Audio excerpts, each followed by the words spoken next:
Assalamualaikum warahmatullahi wabarakatuh. Kembali bersama saya Sandy Setiawan dengan NIM 3313328 di Sekilas Info. Pemirsa, di era digital yang serba cepat dan penuh informasi, jurnalisme investigasi menjadi benteng terakhir dalam menjaga kebenaran. Namun, di tengah tekanan ekonomi, ancaman hukuman, dan derasnya arus di informasi, mampukah jurnalisme investigasi bertahan di Indonesia yang berkian kompleks? Berikut laporan selengkapnya. Pemirsa, kebebasan informasi adalah napas utama demokrasi.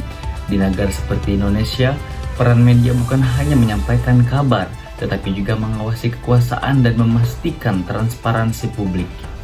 Melalui kerja keras jurnalis, masyarakat dapat mengetahui kebenaran yang sering kali tersembunyi di balik kebijakan dan kekuasaan. Salah satu bentuk jurnalisme paling penting adalah jurnalisme investigasi, jenis peliputan yang menelusuri fakta tersembunyi, menyingkap penyimpangan, dan menghadirkan bukti konkret kepada publik. Jadi seperti berita harian yang reaktif, jurnalisme investigasi bersifat mendalam, sistematis, dan berani menghadapi resiko. Tujuannya jelas, mengungkapkan kebenaran yang disembunyikan, pemirsa. Dalam laporan reportase Whitesburg tahun 2025, kebebasan pers Indonesia masih tergolong bermasalah. Mengapa demikian? Meski era reformasi membuka ruang kebebasan, tekanan hukum dan ancaman terhadap jurnalis masih terjadi. Aliansi Jurnalis Independen (AJI) mencatat intimidasi dan kekerasan terhadap wartawan meningkat dalam 2 tahun terakhir. Selain itu, munculnya media digital menciptakan tantangan baru. Persaingan berita cepat membuat banyak redaksi lebih memilih berita ringan dan sensasional ketimbang liputan mendalam yang memerlukan waktu dan biaya besar. Akibatnya, ruang bagi jurnalisme investigasi semakin sempit.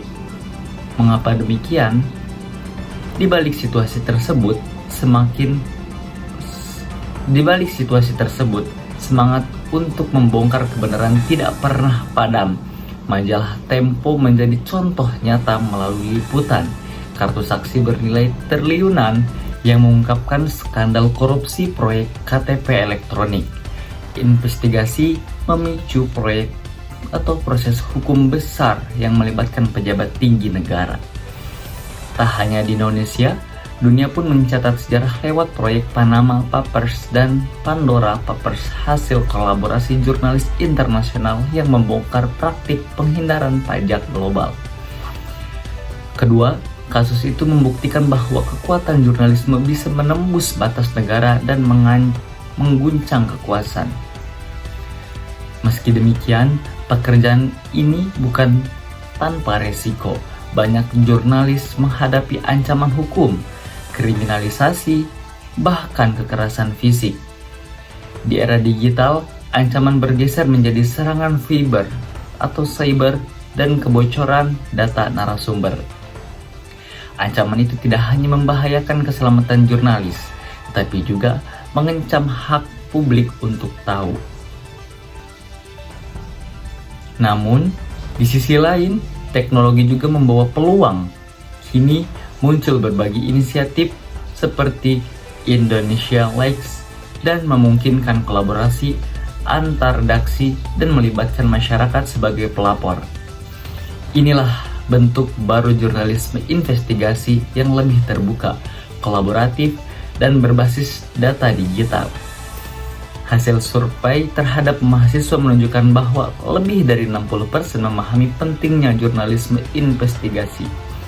Tetapi, belum banyak yang benar-benar mendalami praktiknya. Ini menjadi tantangan sekaligus harapan baru membangun generasi muda yang kritis, melek media, dan berani menyuarakan kebenaran. Pakar komunikasi menilai masa depan jurnalisme investigasi akan bergantung pada 3 hal: integritas jurnalis, dukungan lembaga media, dan partisipasi publik. Masyarakat pun memiliki peran penting sebagai pelapor dan pengawas, bukan hanya sebagai konsumen berita. Ketika berita palsu menyebar lebih cepat dari fakta, jurnalisme investigasi hadir sebagai lentera di tengah gelapnya informasi. Di tangan para jurnalis yang berani dan berintegritas, kebenaran tetap hidup dan demokrasi terus dijaga. Saya Sandi Setiawan dengan link 2313-328 di Sekilas Info mengabarkan. Sekian dari saya. Allahul muwaffiq ila aqwamit thoriq. Assalamualaikum warahmatullahi wabarakatuh.